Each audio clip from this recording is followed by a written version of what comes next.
Hey, what's going on everybody? Today I am going to go back to Valheim and show you some tips, tricks, and some how-tos just for kind of managing a Valheim server. Now, for this video, I'm going to assume you already have a dedicated server set up and ready to go. I've already made a video on this before, and if you haven't checked that out, feel free to do so. Hopefully it is still up to date. That being said, this video was actually supposed to come out directly following my last Valheim video, but one of the updates actually ended up changing a lot of what I went over, and I'm just now getting back to creating this. So with that being said, just keep in mind that this information may change in future Valheim updates, because I believe it's already changed 3 times now since I've been playing it. Now, I'm going to be going over the following information in this video. Feel free to go to the description and kind of jump around to the section that interests you. I try to keep timestamps on all my videos so you don't have to waste all your time jumping around to find what it was you came here for. Now, I will be going through cheats, how to enable them, and a little bit of how to use them. I'm going to go over how to set a server administrator within a Valheim server. If you're familiar with Minecraft, this is pretty much along the same lines as opping someone. I'm also going to go over how to use the console commands in game, which comes along with enabling cheats and also becoming a server administrator.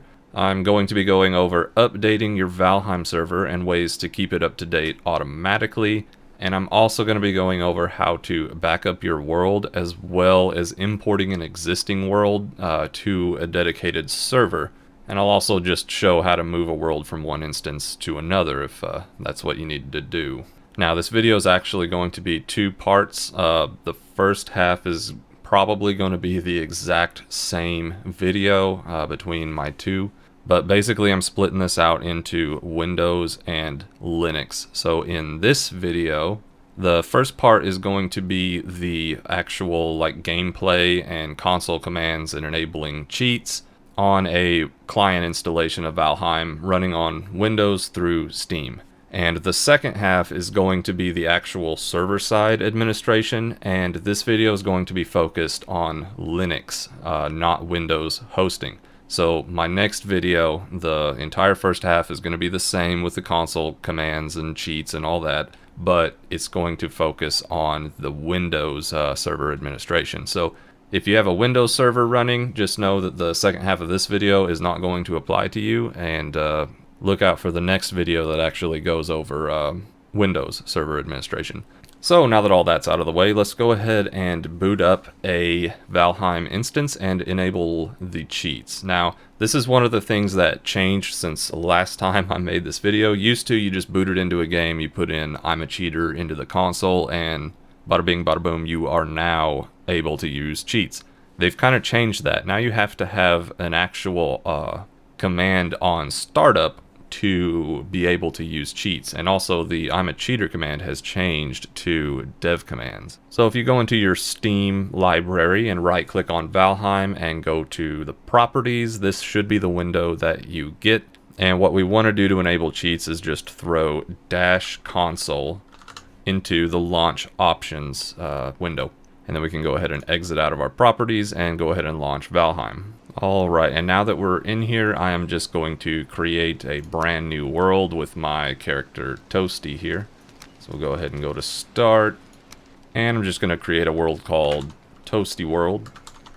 And we can specify a seed here if we want. I'm not going to change that, just going to hit Done and then Start. Now, when we're done with these console commands and cheats, we're actually going to take this world and move it to a dedicated Linux server. So right now, we're just in single player mode. We created a new game. So for those of you who've been playing on your world that's just hosted on your computer, and maybe you want to throw it into a dedicated server and host that for your friends as well, I will be using this world to show you how to do that. Alright, and I just got dropped off by Big Bird, and we are in our new single player world. So since we added that -console command to our startup launch options, if we hit F5 on our keyboards, we get this console.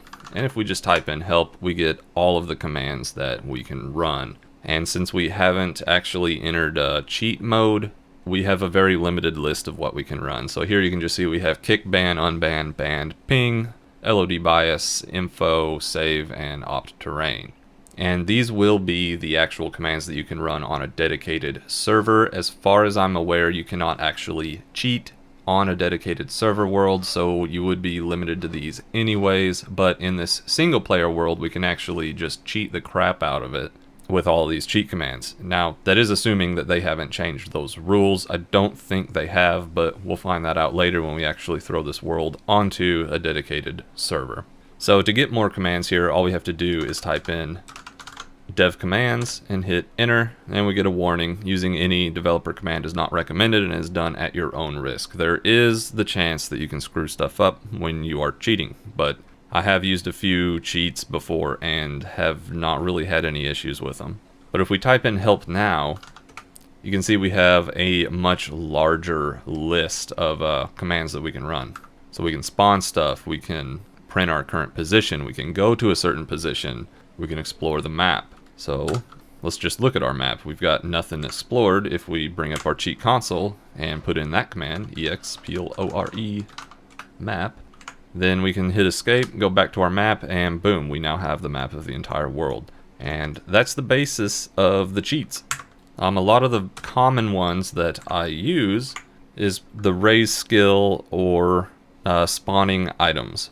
Now, I will leave a link down in the description below. Really, you're going to want to have a list of all of the spawn item codes when you're wanting to spawn specific things. You do have to be very specific in how you type in what you are spawning. There's names for everything, and sometimes it's not always intuitive. So I do have a link in the description below for somebody else who's taken their time to actually list out all of those spawn commands as well as all of the other cheats. So if you're curious about the specifics on these, check that out. I'm pretty much only going to go over just a couple of these so we can make our world a little bit unique. I'm just going to run over here, and you can see we've got our skills improved. Alright, so first things first, let's just bring up our skills. You can see we've got run, jump, clubs, and blocking right now, and run and jump are number 1. Or skill level 1. So if we open this up and do raise skill, then the name of the skill, we'll just do run, and then the amount we want to raise it. We'll just go ahead and go all the way with 100. So let's see if that actually took, and yep, it did. Our run is now 100, and if we try to run, we are definitely a lot faster than we should be for just starting out. Now let's take a look at some spawn commands. Bring up the cheat window. We're just going to do spawn, and then what we want to spawn. So copper, I believe, and then the amount that we want to spawn of it. And then boom, now we've got a whole bunch of copper bars in front of us.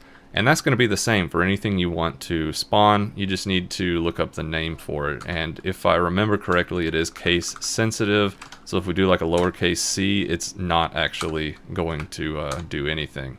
But once we change that to an uppercase C, boom, there's more copper and more copper and more copper. So that's the basis of that. Now, the other thing I'm going to show you is the developer mode. Right now, you can just use any of these commands, but if you really want to convert the game basically into creative mode, if you're thinking of Minecraft modes, what you can do is bring up the cheat console and do, I think it's dev mode, not dev mode, debug mode. So debug mode is basically the same thing as a creative mode, and what this does is it gives you some hotkeys. So if we run around and hit Z, that enables our ability to fly. And we can fly around just like in Minecraft, use space to go up, shift to go fast, control to go down. Oh, and then if we hit Z again, boom, we come back down to the ground. Now, another hotkey it gives you is if you hit the letter K on your keyboard, it's going to kill everything basically that's loaded in a circle around you. So let's go ahead and find something here that we can kill. Here we go, there's a group of boars. So if I just hit K, boom, they all die. Now, the other hotkey that this enables is the B button, which is free build mode. So if we go right now into our menu, we got nothing that we can craft. We haven't really brought or found any materials to craft anything with. But if we hit B on our keyboard, you can see it says no placement cost true on the screen. And if we bring back up our menu, we've pretty much unlocked every recipe in the game now. And even though it says we need 5 bronze and 2 deer hide, we can craft it if we want.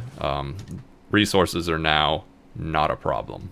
So basically right now all I'm going to do is just build a little bit of some things so we have a custom world so that we know that the world that we're going to move is actually the right one later. So I'm just going to grab a hammer and craft that since we have our cheats turned on, and then just throw a few things down. And we are definitely not going for anything pretty here. So this is going to be our completely disgusting base. And we're going to export this to a server. Now the last command I'm going to show you while we're actually in here is just God. And that's God mode equals true. It's the same God mode as in any other game. Nothing's going to be able to kill you. You're not going to take damage, etc., etc. And to disable any of these cheats, you just have to type them again. So if we do God, then God mode equals false. If we do debug mode is now false. And if we do dev commands, then our dev commands are now false. Once again, if we do help, we only have the very basic. And if we go back into our crafting log, looks like we still have all the recipes. I believe we actually, yeah, the dev commands are still working, even though it says they're set to false. So let's turn dev commands and debug mode back on, and then do no placement cost false. I guess if you have that on, it kind of sticks. I didn't know that it did that, but hey, the more you know. So we'll go ahead and turn debug mode back off, as well as dev commands. And when we bring up our crafting log, yep, we are back to not knowing anything at all. And we can't craft without the materials. So at this point, we've pretty much done everything we need to do inside the game world. That's how you run the console commands, enable cheats, and all that. So we're going to go ahead and just quit the game. And at this point, we are actually going to find our world file and move it to a dedicated server. So here's where we're going to start going into the Linux-specific server administration. So if you came here just to learn how to run cheats in a single-player game, you can just go ahead, tune off now. We're going to get into the server side of things. So first off, let's find out where world files are actually saved. And if you open a file explorer and go to your address bar, do a %appdata%, and this is going to take you to your appdata roaming folder. Go back one level to appdata, and then go to local low. And under here, it's going to be in the Irongate folder, Valheim folder, and worlds folder. You can also see that there's a lot of other files in here. You've got your admin list, your banned list, permitted list, player log. You've even got screenshots if you've taken any, characters. These are all of your character files. So really, if you want to move characters to another instance of the install, you can do that as well. Although I'm pretty sure your characters just follow your Steam account anyways. So I've actually never had to do that.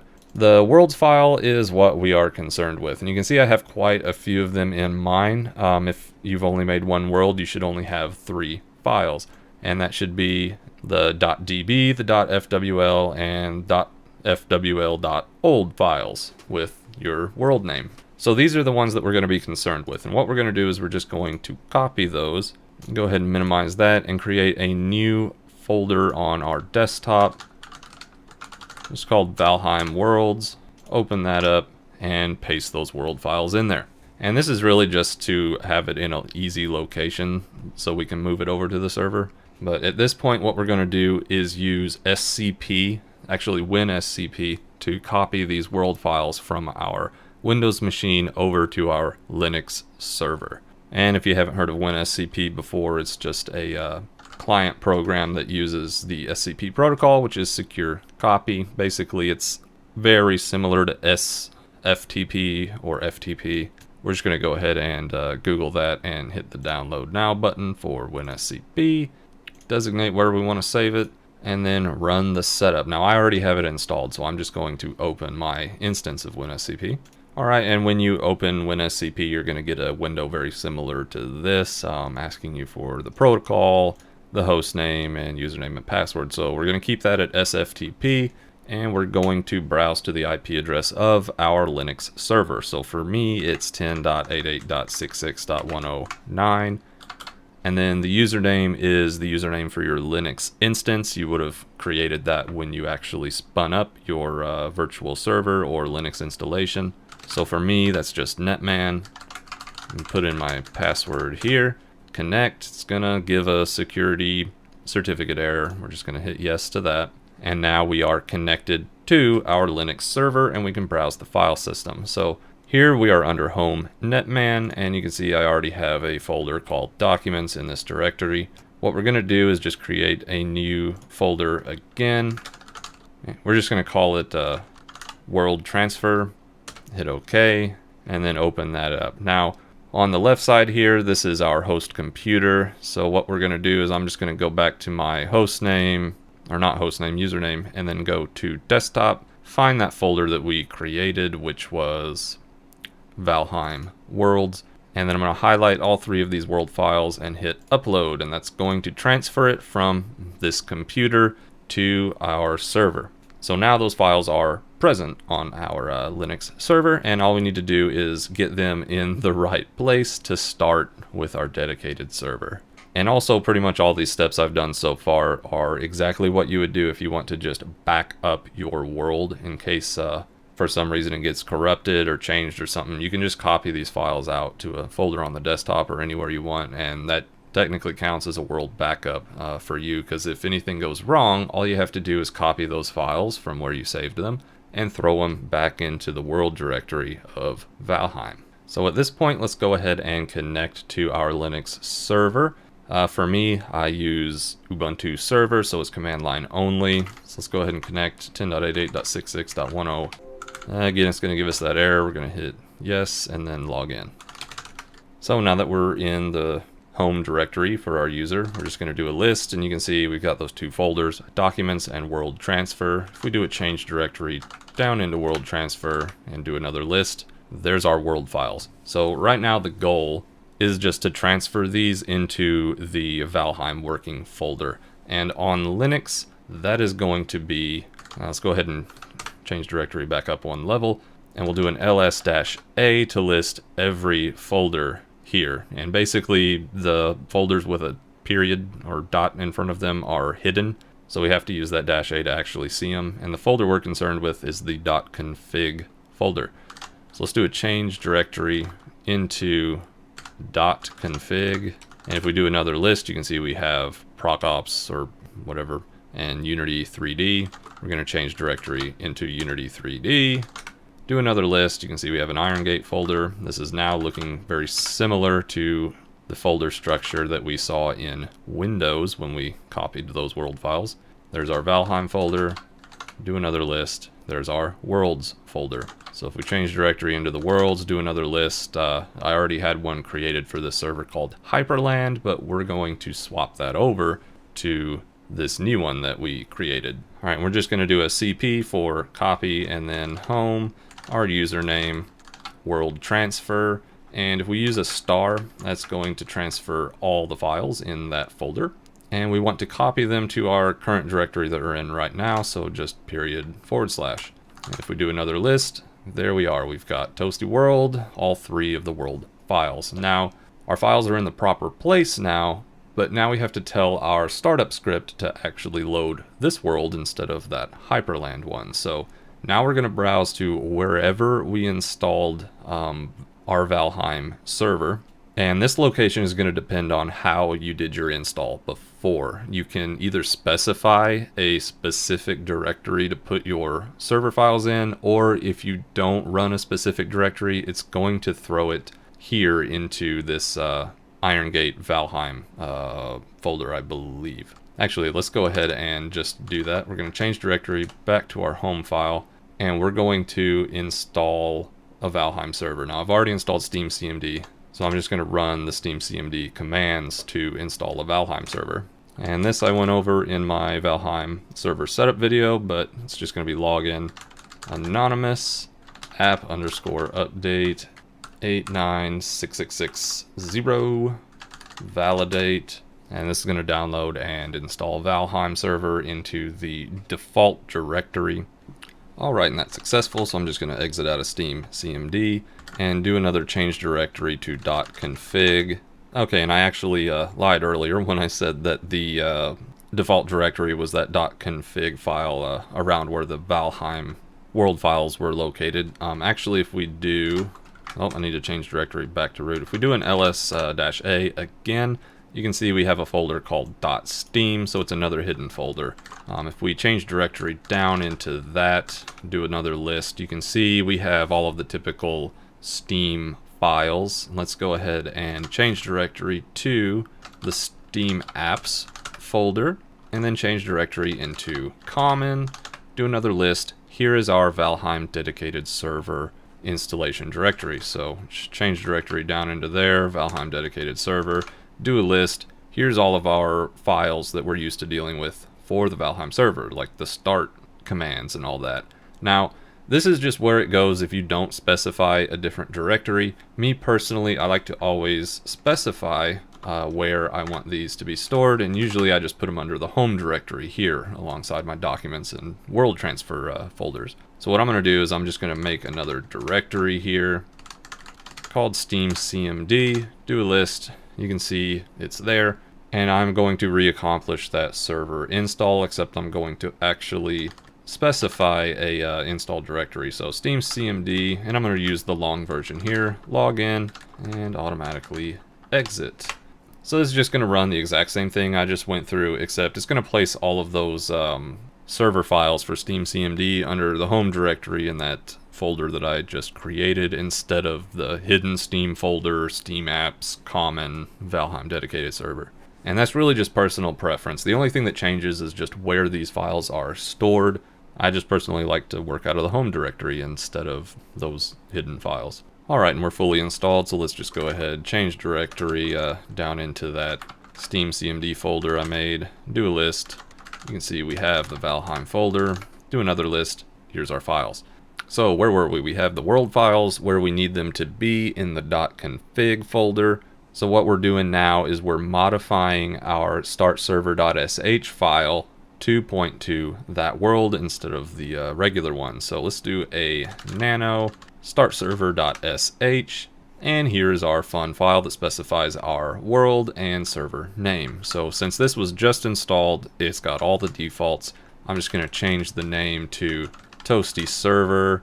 We'll keep the port the same, but this world area where it says dedicated, this is what we want to change. And this is going to be case sensitive, so we need this to have the exact name of our world file that we moved, which was Toasty World with a capital T and a capital W. So all that does is just tell it to load the world, Toasty World. If that world didn't exist, the server's just going to create it anyways, but since we do have those world files in there, it's just going to load up that world.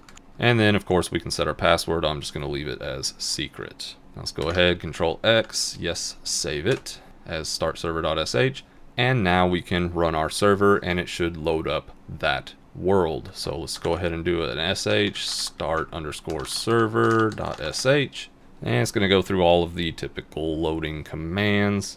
I'm just going to wait until it fully loads, and then I'm going to throw it into the background and boot up Valheim again.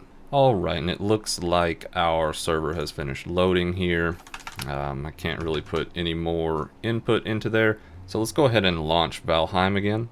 And we're just going to see if that server shows up in the public list. So start game, Toasty, we're going to go to join game, and I'm going to filter by Toasty. Now, I do get asked a lot why certain servers don't or do show up in this server listing, and I wish I had a good answer for you, but really, even in my personal experience, it's kind of hit or miss whether or not it's going to show up here.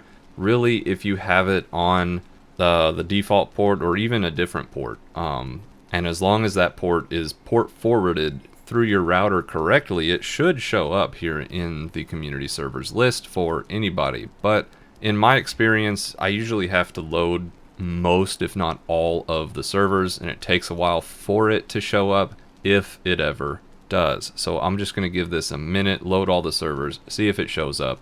If not, we're going to use the join by IP button, which is actually a newer feature. Used to, you had to create a favorite server in the Steam client in order to directly connect to a Valheim server, but now they've added this nice little just join by IP button.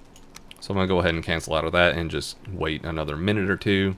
Alright, and the server list has stopped ticking up. Now, there was one thing that you used to have to do with your start.server.sh file, and that was add a public option to the end of it. As far as I know, that went away, but I do just want to try it and see if maybe they brought that command back. So I'm going to back out of this for now, and I'm going to bring the server back up and just do a Control-C to stop the server process. And I'm going to go back in and do a nano start server.sh, and I'm going to go to the end of this line, and I'm going to add -public space 1. Now what this used to do is just designate this server to actually show up in the public list. We're going to see if that changes things or not. So we're just going to go ahead and do a sh start server.sh again, wait for it to boot up, and try and see if it shows back up in the community listing. Alright, and I've given it a few minutes. It's loaded about 7,600 servers at this point, so let's go ahead and see if we can find it.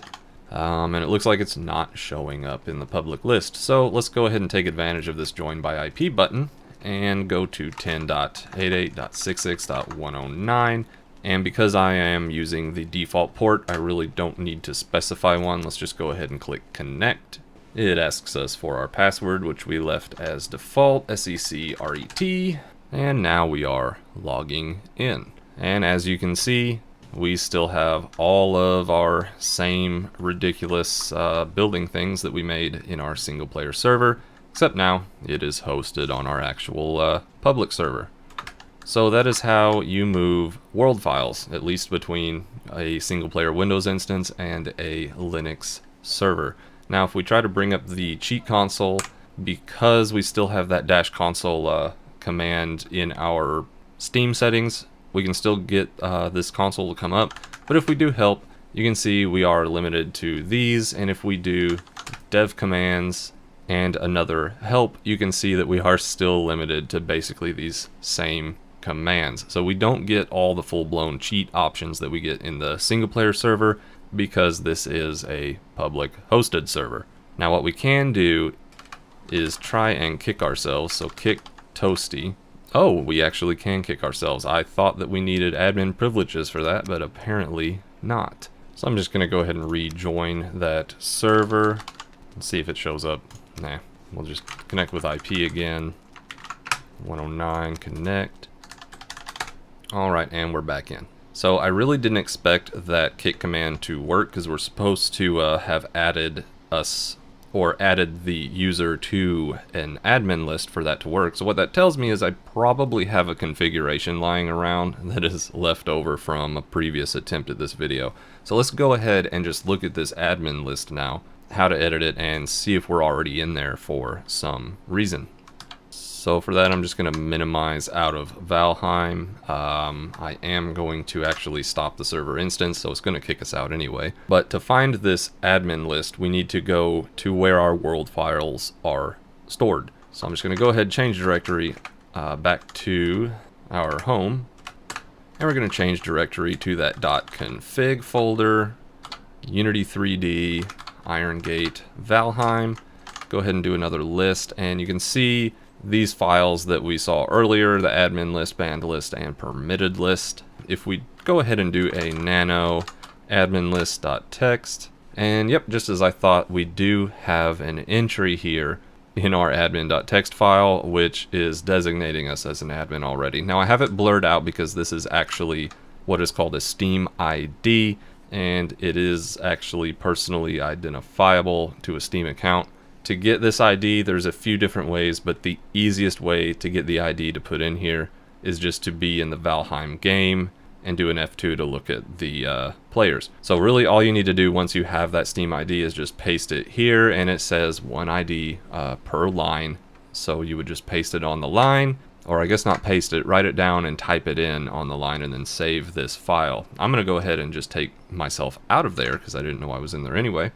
And we're going to save that as admin list, do another nano admin list, make sure there's nothing in there, there is not. So let's go ahead and change directory back to our home and back into our Valheim folder that we made, and do an sh start server.sh again to bring the server back up. And I'm just going to go back into Valheim and connect back to the server.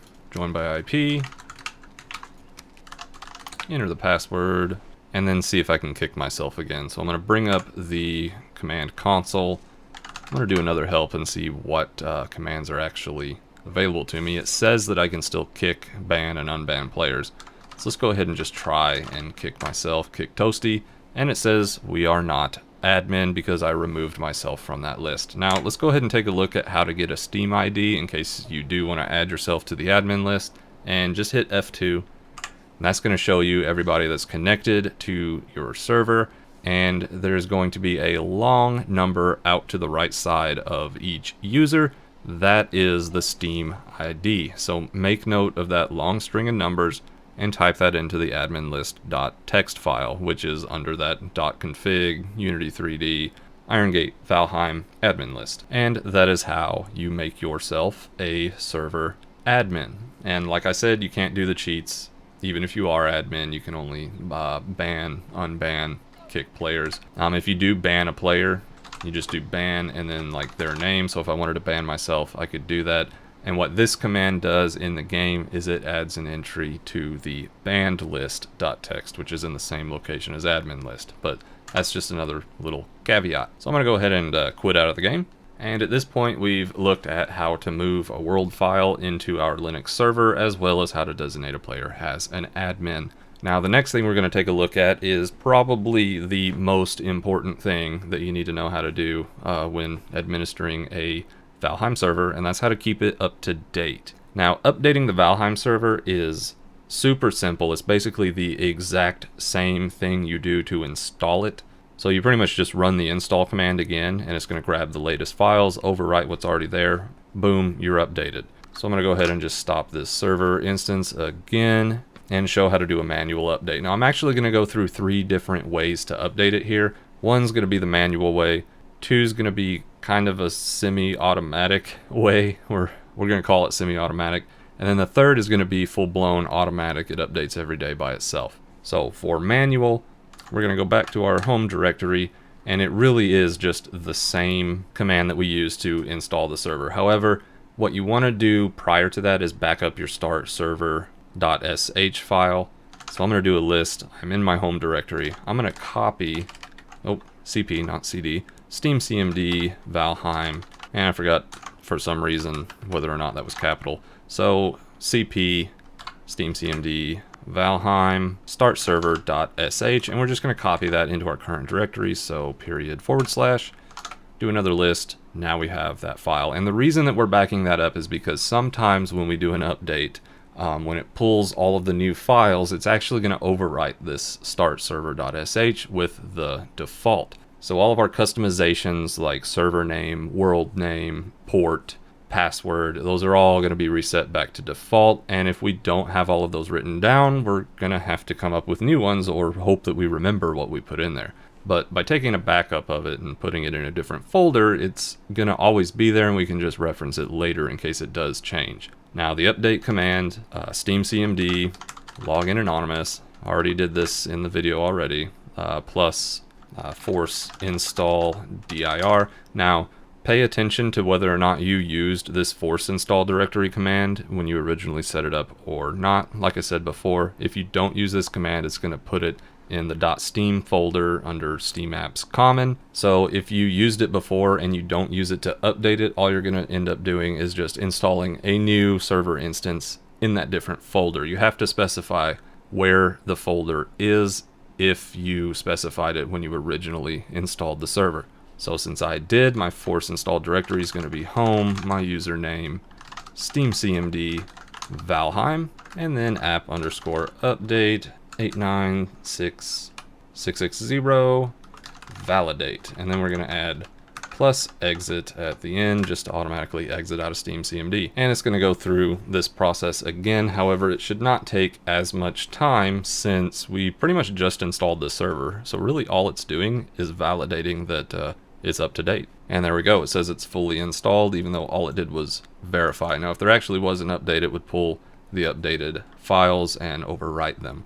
But at this point, let's go into steamcmd Valheim, do another list, and just make sure our start.server.sh file was not changed. And look at that, it was. So this is why we take the backup of our start.server.sh file, because we just updated it and now it has gone back to default. So let's exit out of there. I'm just going to go back to the home directory, and what we're going to do is copy that start.server.sh file back down into steamcmd Valheim. Now if we go back down to that folder, do a list, and a nano start.server.sh, we are back to normal. That's all you have to do to restore that start.server.sh file. And that is all you need to do to update the server. Now, there is one problem with this, and that's every time there's an update, you're going to have to SSH into your server, run this same command, and copy your start.server.sh file back to overwrite the defaults.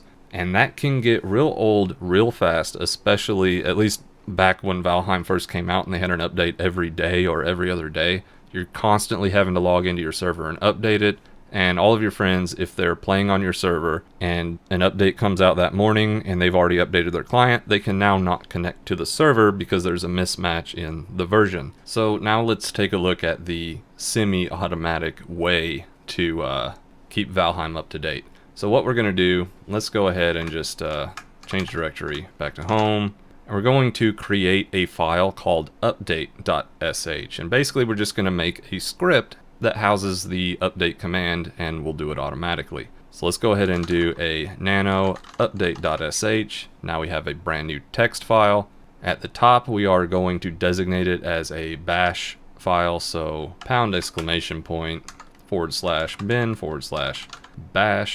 And we're going to do a couple lines down, and we're actually going to specify the full path to the steamcmd executable, which is under user games steamcmd. And then we are going to specify our update command, which was the +login anonymous +force install directory, and the directory to where we installed the Valheim server, and then +app_update 8966660 validate +exit.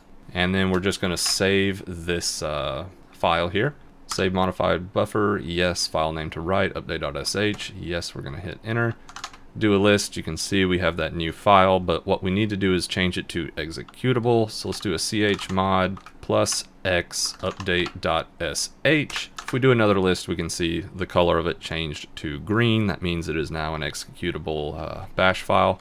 And now if we just run sh update.sh, it automatically runs our update command. We don't have to actually manually type all that out. So that is why this is kind of the semi-automatic way to do it. So instead of logging into our server, running that full steamcmd command every time we want an update, now we just log into our server and run update.sh.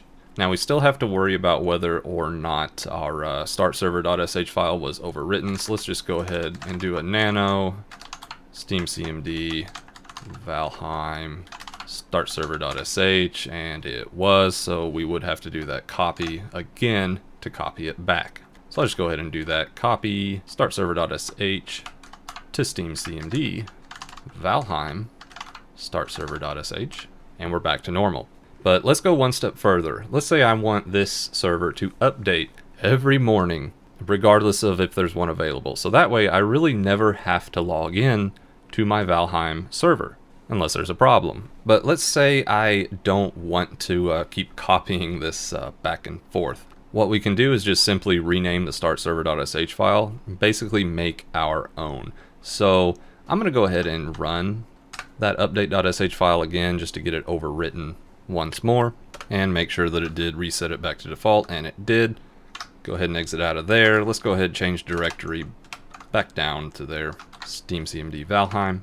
Now this time what we're going to do is we're going to copy start.server.sh, and we're just going to copy it to a file called start.sh. If we do another list, you can see we have it here, and it is green. It's already executable because it was copied from an existing executable. And now if we go nano start.sh, you can see we have an exact copy of it. Let's go ahead and back out of there, and we're going to do a copy home username start.server.sh to home username, steamcmd, valheim, start.sh. What that command is going to do is it's going to copy our existing good server start script and overwrite it to that start.sh file we just made. So if we do a nano start.sh, go back into that, we now have the one that says toasty server and toasty world. So we'll go ahead and exit out of that, and we can just run that command the same way we would do the start server.sh. So sh start.sh, it's going to boot up our Valheim server the exact same way the other one did. Now the good thing about this, I'm just going to exit out of this boot up process if it'll let me. Okay, there we go. So the good thing about that is if we do run that update command, sh update.sh, and it goes through all of this and it overwrites our start server.sh file, we don't really lose any of that information because we basically just made our own. And when it does the update, it's not going to overwrite start.sh, it's only going to overwrite start server.sh. So, alright, so now we have that file that we can just run, and it's going to always use the same option. Now, let's take this one step further. Let's completely automate this process. I want this to update every morning, regardless of if there's even an update available. Now, to do this, we're going to use something called Crontab. It's basically like a task scheduler for Linux. We're going to create a script to run, and we're also going to assign Valheim as a service. And this is going to do two things for us. It's going to allow for us to do the automatic updates, but it's also going to make it where our Valheim server automatically starts when we boot up this machine. So by turning it into a service, it's going to load at boot. So let's kind of just go through this. There's a few changes we need to make with the files we've been working with already. Let's just go ahead and do a list in our Valheim server. First change we need to make is we need to change our start.sh file into an actual bash script. So let's go ahead and just do a nano on start.sh, and to turn it into a bash script, we're going to add a line to the top, which is !/bin / bash, and we're also going to want to change the path to the Valheim server files to an actual direct path. So /home/username/ steamcmd/valheim, and then /valheim server x86_64. At this point, we can go ahead and save this. And now that has turned our start.sh file into one that can actually be called by a service. So since that's ready to be called by the service, let's go ahead and actually create the service. To do that, we're going to move into the directory etc.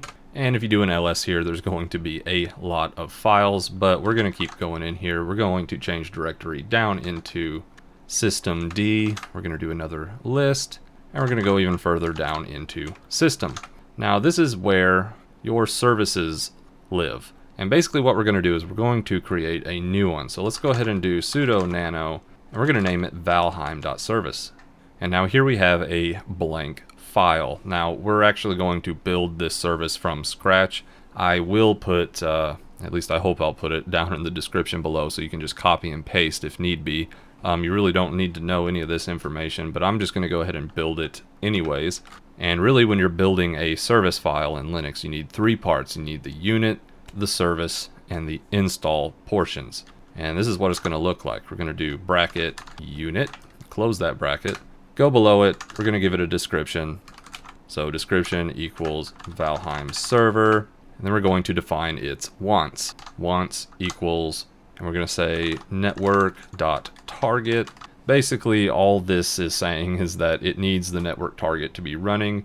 Basically the network should be on to actually run. It needs networking capability, and it's a dedicated server, so duh, it needs the network to work.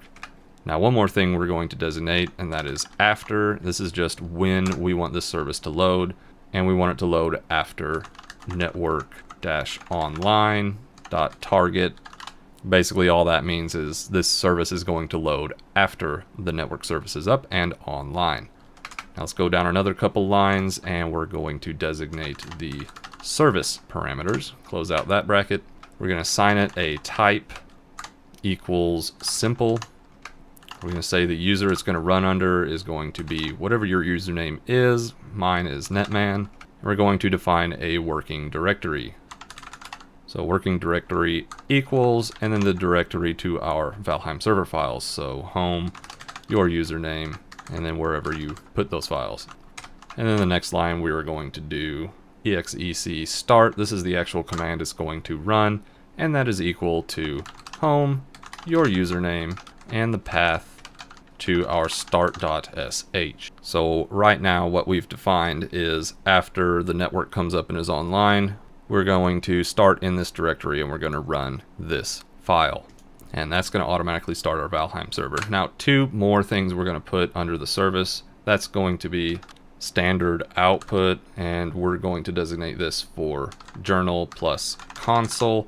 Basically what this means is that you're going to see the actual Valheim server output in your console. By default, if you do just run the start.sh, it's going to run it in the background. You're never going to actually see like if the server's ready. You basically have to go into the journal and see if it booted successfully. But by using this command, it's going to show on the screen of the actual terminal. And we're also going to do standard error equals journal plus console just to log those errors. Then we're going to drop down another couple lines. We're going to do install, close that bracket, and this is just going to be wanted by equals multi-user.target. And this is pretty much a standard line that I see in almost every service. Don't really have a rhyme or reason to that. But that's all we need to do to create the service. Let's go ahead, exit out of that, save as valheim.service. And now if we do another list, we can see it in our service list, but we actually need to make that executable. So sudo chmod plus x for valheim.service, do another list, and you can see it turned to green. So now that we have the service, we have to register the service. So let's do sudo systemctl enable valheim.service, and we don't get an error, so that means it should have been enabled successfully. I think usually it says that it's created a system link, but this probably has to do with the fact that I've done this on this server before, so you should get at least a little bit of output, but you shouldn't get an error. Now, one thing I will mention, if we want to modify this service file for any reason, so like nano valheim.service, if we go in here and change anything, we will need to reload the daemon. And the command for that is just sudo system control daemon-reload, and that'll register any change that we make to that service file.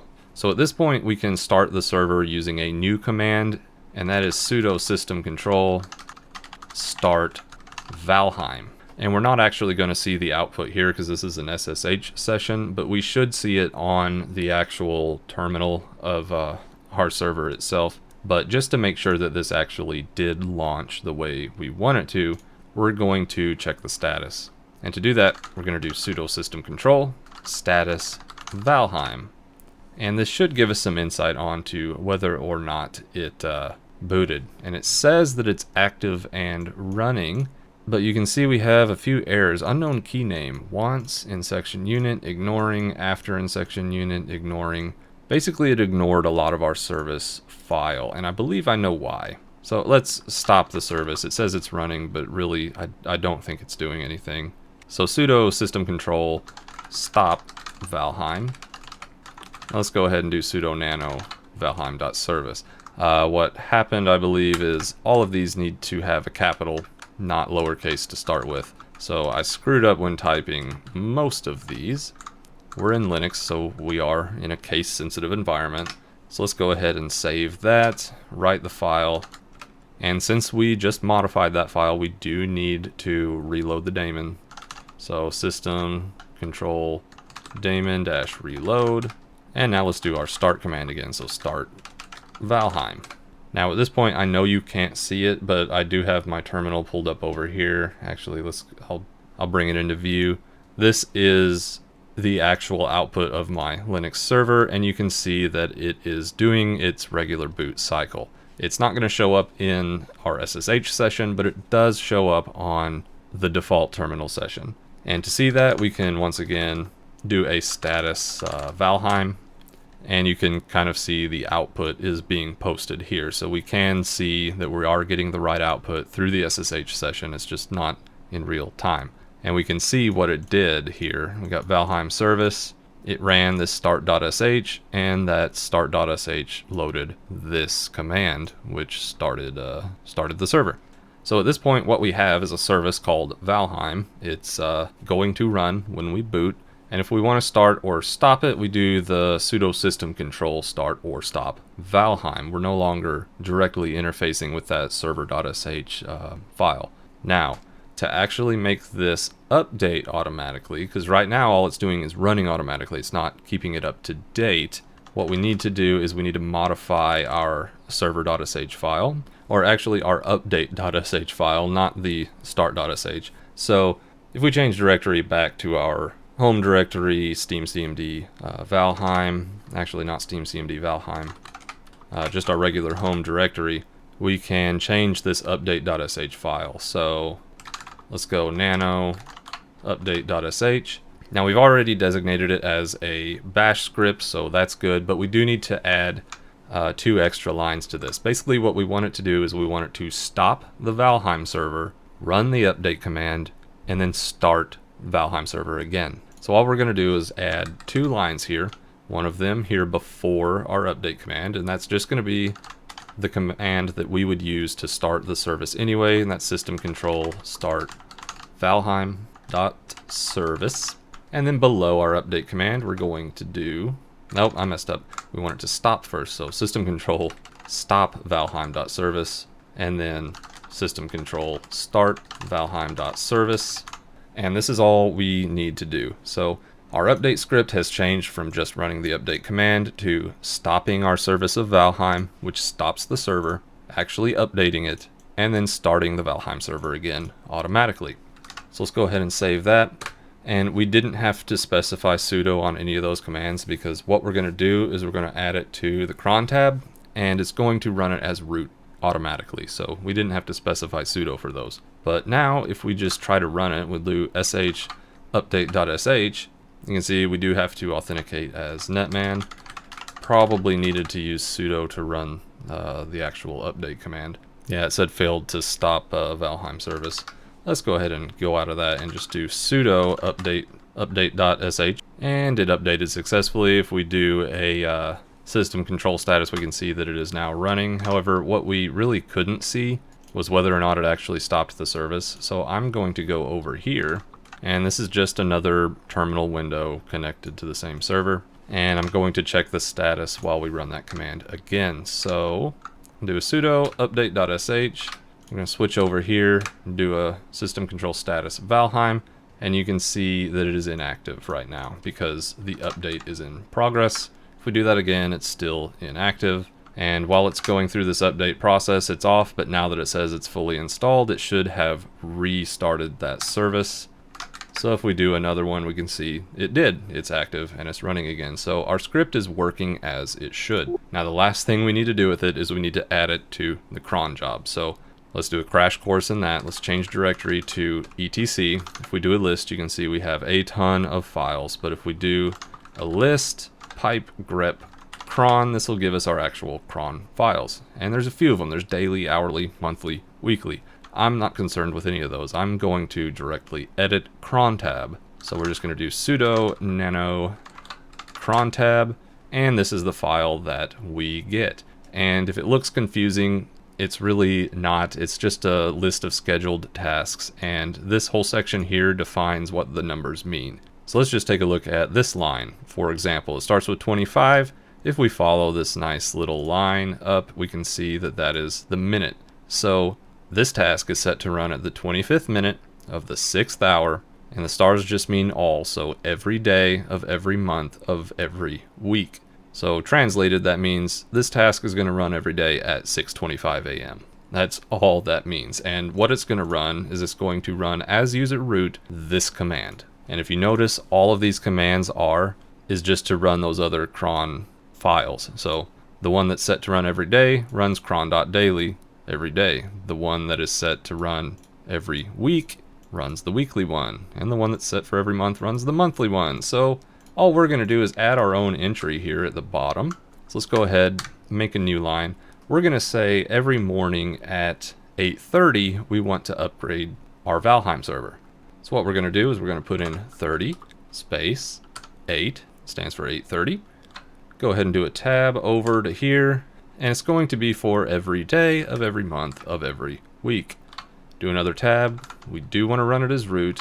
Another tab, and then we put in the command that we want to run, and all that's going to be is sh full path to our sh file for updating, so home, username, update.sh, and that is all. If we do Control X, save that, overwrite Crontab, we have now scheduled a task to run that update.sh script every day at 8:30. So I know that this has been a very winded video, especially going into these kind of Linux things and dealing with the scripts, but at this point what we've done is we've changed our startserver.sh file into a start.sh file. We've designated it as a bash script. We've created a new script for updating. We've turned Valheim into a service. Our update script stops that service, updates it, and then starts it again, and that update script is set to run every day at 8:30 in the morning through the Crontab process. And if you want to check if your Valheim server is actually running, at least from here, if you just do top, this is going to show you the top processes, and we can see that Valheim server is using up the most CPU and it's being ran by Netman. Now, just for the heck of it, let's go ahead and just reboot our server. Oh, I guess I have to do sudo reboot. It's going to kick me out of our SSH session until it's back up, but what we're going to do is log back into the server, and hopefully we see that Valheim is actually running. Alright, and it looks like our server has rebooted, so I'm just going to go ahead, click OK to that, restart the session, log back in, and do a sudo. Actually, we're not even going to do that. We're going to do a top, and boom, right there we've got Valheim server running, taking up 42% of our CPU. Without doing anything else, we're just going to launch up Valheim, try to access it. And we're going to join by IP, and it asks us for our password, which is a great sign. And we are in, and we can see that it is the same server that we had before. So that is pretty much everything. Like I said, it was really long-winded. Hopefully I didn't put you to sleep, but also hopefully you learned a little bit about managing a Valheim server, kind of some ways to make your life overall easier, even though it might be a little bit complicated and confusing to set up the first time. But now you at least should know how to move world files around, how to back them up, where all of them are stored, and some very basic Linux automation commands. So as always, if you have questions, and I'm sure there's a lot, leave them down in the comments below, and as always, happy networking.